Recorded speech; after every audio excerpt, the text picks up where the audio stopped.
What's up, y'all? Welcome to another episode of Philly to Detroit Boxing, man. We got another returning guest on, a very special guest with the Joseph Brown. What's going on, bro? Not much, not much. Thanks for coming on again, man. Really just wanted to get it started, man. Obviously, you coming off a big win, your third pro fight, third KO. How was that feeling? Like, what was that experience like, man? You know, you fighting on Floyd Mayweather undercard. How was that experience? Yeah, it was an amazing experience.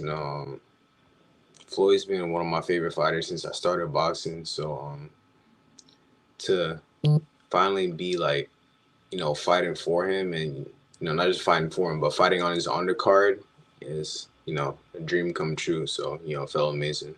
And then, I got so much love from the different fans in Mexico. So yeah, it was truly amazing.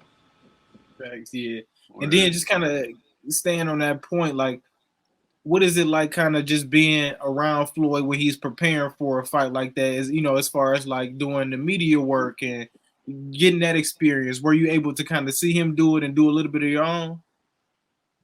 Yeah, I got to, experience all that for the first time, like doing a bunch of the media stuff and everything. And, it's pretty crazy. I gotta give him props for doing that. And, not just him, but, every fighter. It definitely it takes a lot out of you for sure. But it was still pretty cool. It was still pretty cool. I liked it. Yeah. And then I know you mentioned kind of, the fans kind of giving you love, showing you love during that whole process. What has that been like? Have you been starting to feel a wave of new fans kind of coming towards you after fighting so many times? Well, your three fights and then obviously being attached to Floyd's banner. Are you starting to feel that wave of new fans and love coming in? Yeah, for sure. Yeah, definitely from being with him, and then I guess also just from my name just growing. Definitely starting to see it, but got to give a big shout out to Mexico for sure because I've gotten the most love from anybody I've gotten anywhere. Definitely, Mexico City was at the top of the list, so shout out to them. No, definitely. And then you just kind of mentioning you getting your name just more out there, man. We've been seeing you on every outlet now, man. Every outlet is pretty much starting to pick up on who you are. And, just even big outlets like Overtime, they post you all the time. You know what I mean? So, Yep. just stuff like that. You know what I mean? So that's definitely dope. Just kind of get your marketing up there. And then especially with somebody like Floyd, that's perfect. Just to get your marketing and your name up there, that's gonna be perfect for you. Yep. And then kind of how are you adjusting to being a pro, man? I know it's only the third fight, but just kind of the journey so far. How are you kind of adjusting to it? Obviously, you were an elite amateur, so you used to kind of being in the ring, you used to fighting. But what's the differences like? Um, I'm definitely adjusting well. I think I've always had more of a pro style.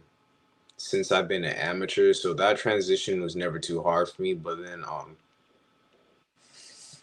it's also different, to be honest. It is different. Like a real fight from when you're sparring is definitely a lot different. I could say that being an amateur fight and sparring is like somewhat similar, but being in a professional fight and sparring is there's definitely more of a difference. Um, but I'm starting to learn and I'm starting to adjust to it well, and it's fitting me pretty well, so I like it. No, in fact, you look comfortable in there for sure. Yeah. Word. And do you feel any pressure? The fact that you fighting behind that Floyd banner, because the Tank just left, so they kind of looking for the next big star. So do you feel any pressure to kind of be that next big star, or are you kind of just going with the flow? Um, I mean, it's a little bit of pressure, but then it's also motivation, and I think more motivation than anything.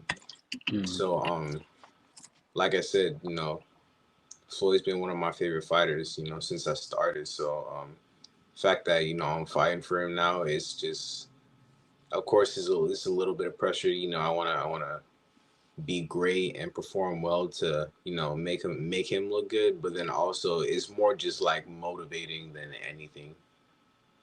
Obviously, like you said, it's just motivating you to work harder and train harder. Have you been kind of getting work in or sparring with higher level guys now that you kind of starting to progress in your pro career? Yeah, I've been working with high level guys since I started. I Yeah. make sure that whenever I'm in the gym that the competition I'm training and sparring with in the gym is always above whatever I'm gonna go out there and face. So that way I'm always constantly growing and getting better. So yeah, I've gotten to be around a lot of great people now. No, yeah. And how is it? What's that environment kind of in that TMT gym? You know what I mean? Obviously, we hear all the stories and things like that. From your point of view, obviously being in there and training in there, often. What's that environment like? It's nice, you know what I mean? Floyd's gym's like it's like my second home, so I love it.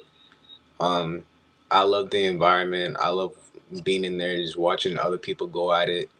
It is very competitive, but I like it. I like it a Right. lot. And then have you kind of experienced that feeling in there too, like that doghouse feeling they always talk about, like when you sparring? Have you experienced that yet? Yeah, for sure, a few times. Yeah, yeah. And then what's that like, man? Because I always just wonder that people just kind of gather in the ring. Obviously, it's a lot of people in the gym. Is that kind of even pressure for you? I mean, it can be if you let it get that way.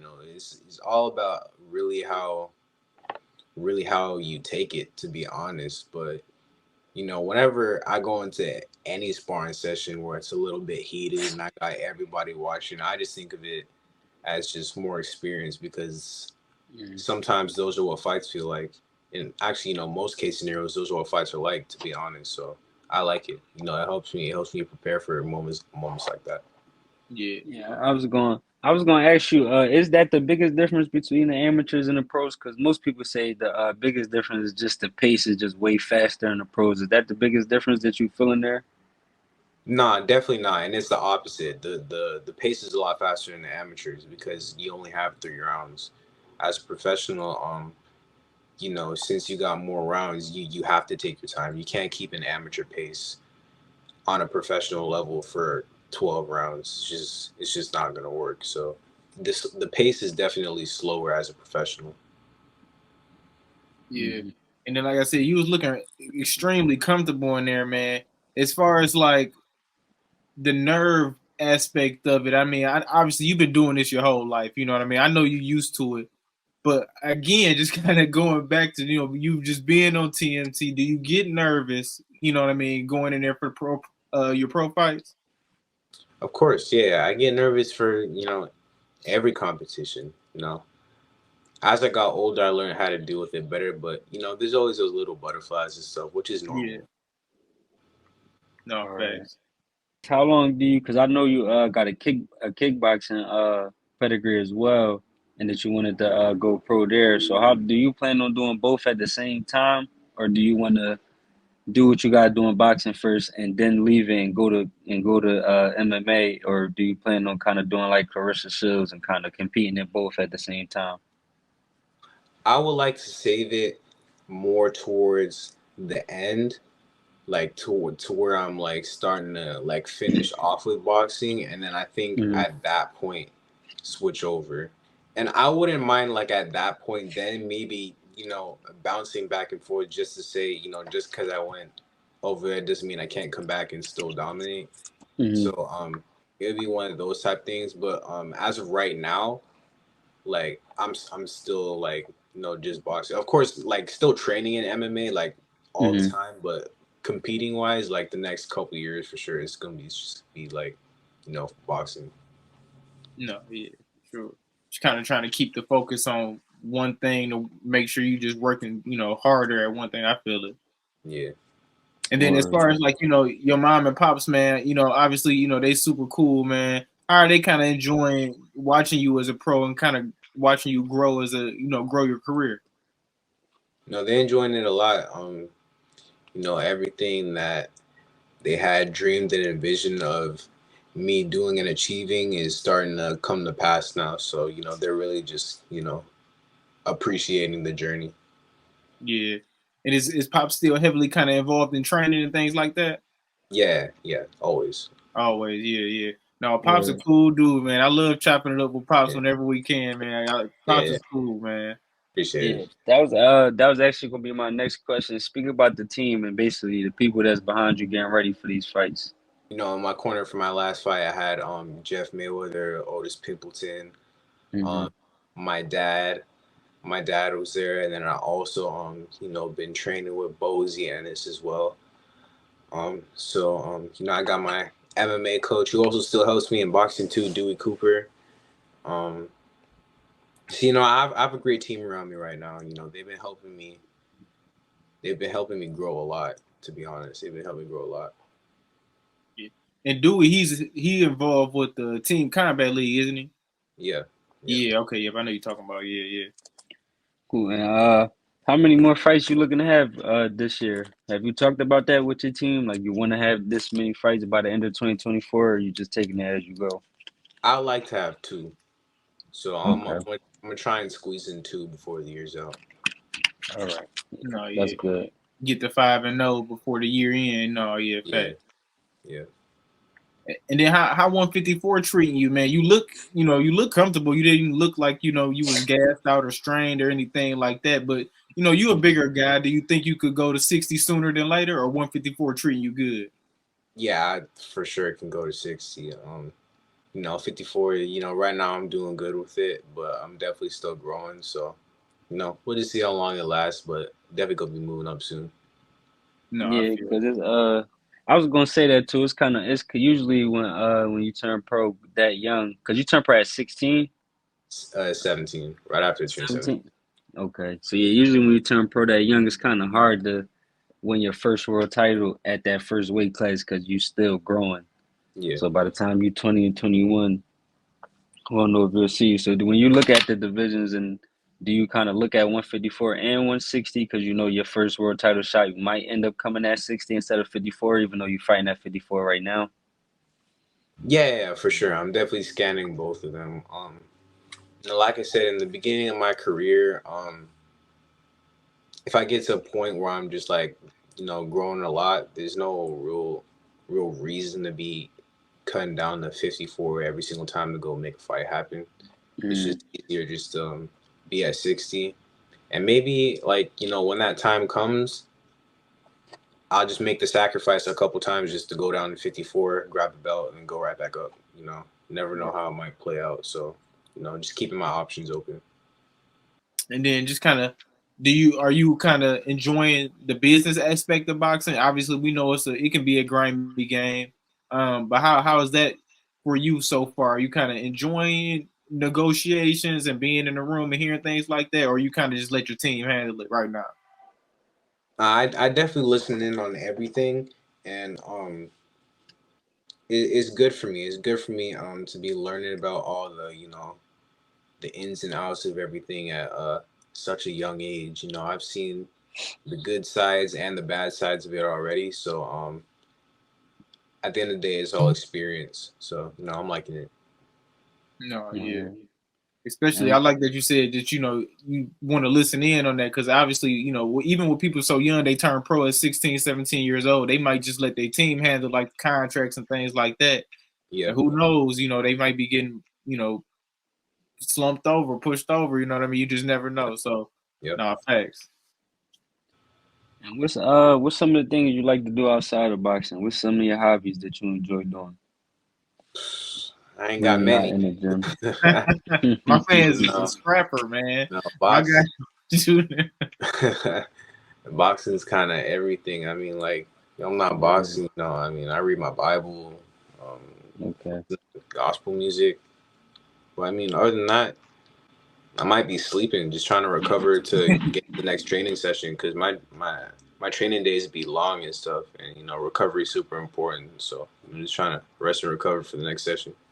Yeah, facts. Then how's it kind of fighting and training alongside Carmel? Obviously both of y'all are highly touted amateurs.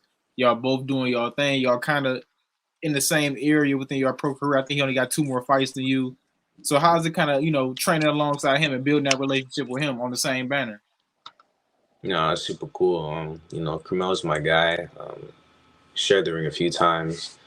You know, it's cool that you know we both the youngest on the team, and you know we both gonna make it to the top together. So it's pretty cool. We both push each other in the gym to make sure we both get being sharp, getting each other ready. So Yeah, it's great. It's great. I love working with him. Now both of y'all doing y'all thing right now. Both of y'all was showing out the last fight, man. What would you hit him with right there, man? Was that you kind of like timing him up and hit him with an uppercut right there? It happened so Yeah, fast. yeah, it was an uppercut. I'm like, God damn, Joe, don't do it like that, man. Yeah. No, man. But yeah, man, it's some good fights coming up, kind of just approaching in the boxing game. A whole bunch of things are being made and talked about. It's just kind of going crazy right now. First up though, we got Inoue, dog. How you feeling about Inoue, though? You know, as far as just his trajectory as a Hall of Fame fighter, you know, we know he's gonna be. Do you feel like 22 is looking good for him, or you think it's about time he go to 26? Or, you know what I mean? We just seen him get knocked down at 22. Should he just chill right here for a minute? No, I think he's at that point where he can do whatever he want to do. To be honest, man, he's already went up like I think 4 different weight classes. Yeah.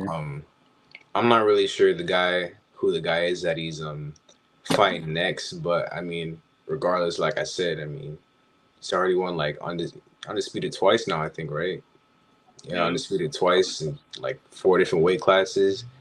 He's at that point where he's already proved to everybody he can do whatever. So I mean, he can really do whatever he want to do. If he wants to just still campaign at 22 and just be there, finish his career there, he can go ahead. And I think that he has the skill and ability to keep moving up, maybe even the 130 and do well there too. So it's just really about all about what he wants to do. Oh yeah, but yeah, I'm not too sure on his opponent either. I think it's TJ Doheny, but I'm not too familiar on his track record. I gotta go check him out. He been in a lot of tough fights. Anyway, talking about anyway, he been in a lot of tough fights. So they probably trying, give him something that's not as tough because he did fight Cool Boy, and then Onito, and then the other guy to undispute after Cool Boy, and then he got knocked down with Will Snare. So Yeah, that is 4 good fights back to back to back. Yeah, so he definitely trying to probably get a warm up real quick before he get in another big fight, gets another tough opponent. How you feel about the Shakur and Tank rumors going on? Everybody want that fight. That's like the new Bud and Spence, at least for this era, at least for the next 5 years. How you feel about that fight? Who you leaning towards right now? Man, I can't really lean towards anybody. They're both like my favorite fighters right now. Just like you said, that's like another it's like another super fight, like a Crawford Spence type super fight. So I'm hoping that it happens in the near future. And it's really like 50-50 for me. I couldn't really choose a side. I love both of them. No, yeah, it's definitely one of them tough ones.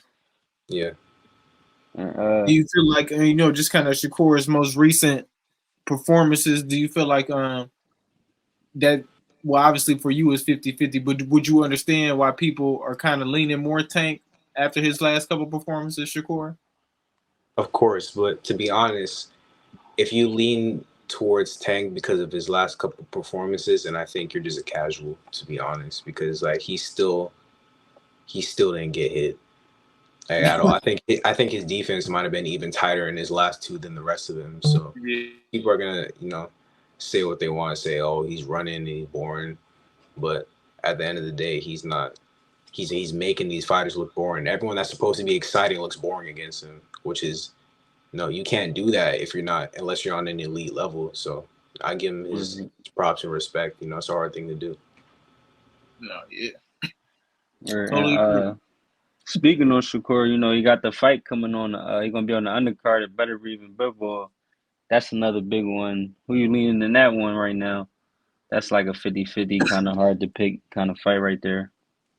Yeah, it's definitely another close fight. I would lean slightly towards Bivol for that one. I think he's gonna be able to outbox Better Biev, but definitely not counting him out. It's gonna be another great close fight.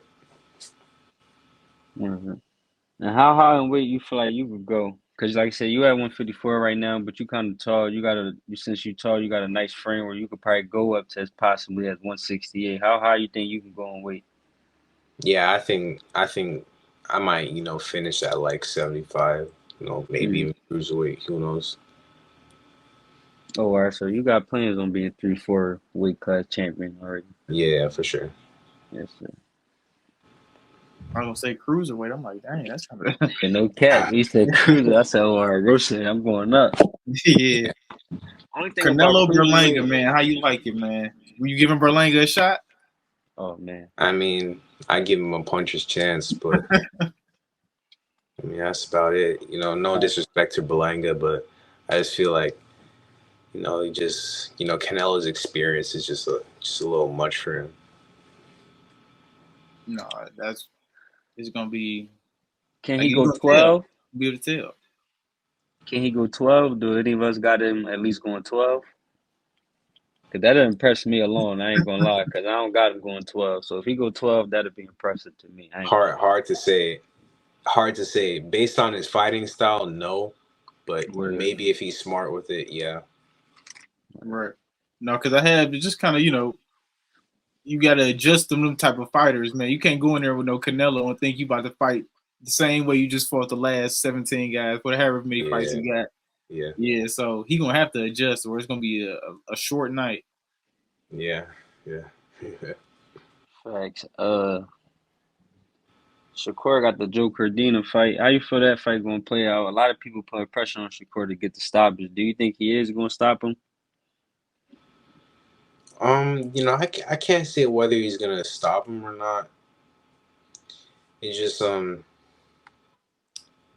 whatever you want to do. You know what I mean? I wouldn't advise Shakur to go in there and try and stop anybody to try and prove a point to everybody. I'd say stick to what you do best and just box people, make them look silly. It's what he's good at. Yep.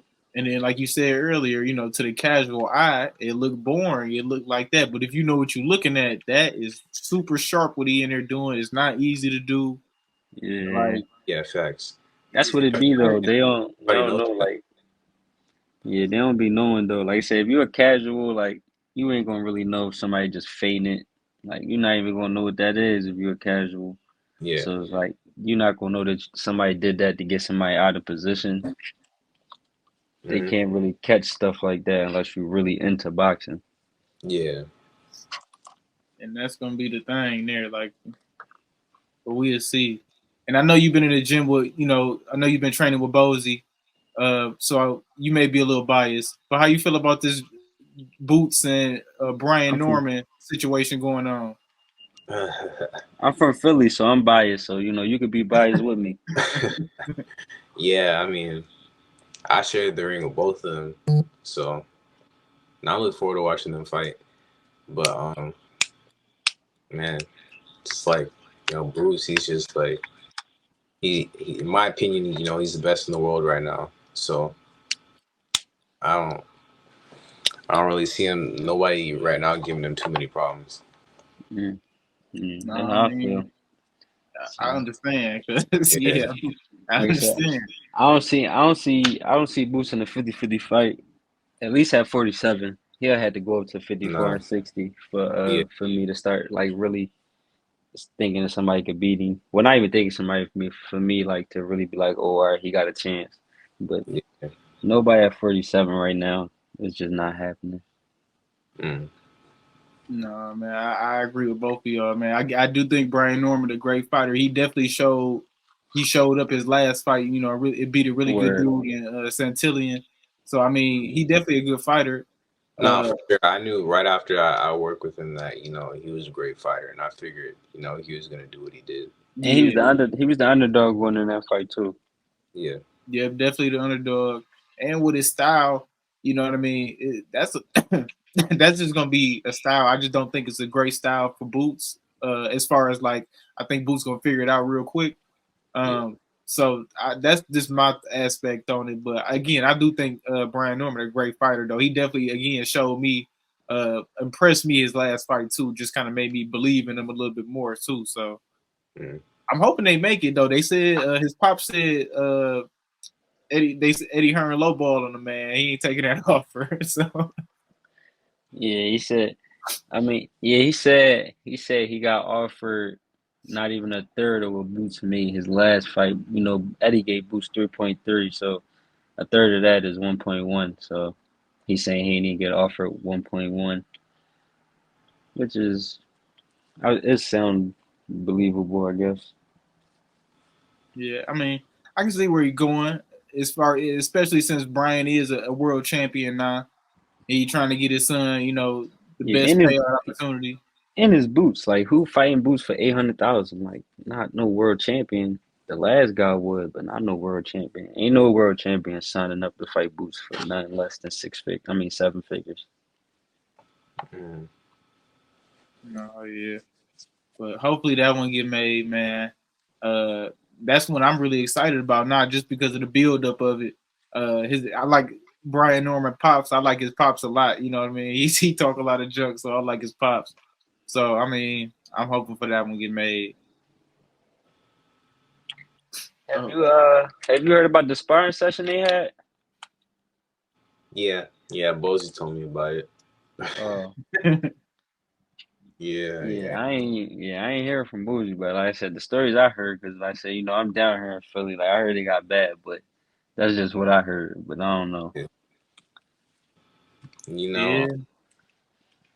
not my place to see how it went.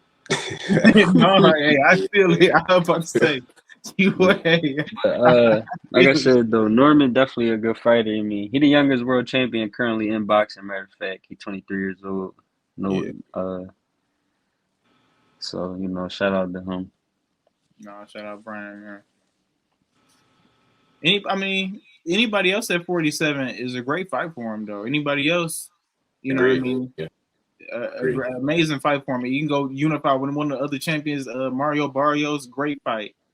Yeah, and it'll give him a better chance to beat Boots. Like if he was to fight Mario Barros and stay on this and then fight Boots, he got a way better chance to do it because he been in there with two high level guys. So that experience only gonna help your chances tremendously. Yeah. I always appreciate it, bro. Thank you for coming on again with us, dog. Oh, of course, yeah. Thank you guys. No, Yes, for sir. sure. We gonna keep in tune with your career. You already know we locked in for sure. So we'll stay in touch. Yeah, for sure. Yeah, but let the people know where they can find you at. Oh, all my socials is Real Joseph Brown. My God, Joseph Brown 3-0, 3 KO, 67-0 amateur. Thanks, bro. We appreciate it. Yeah, of course. Thank you guys.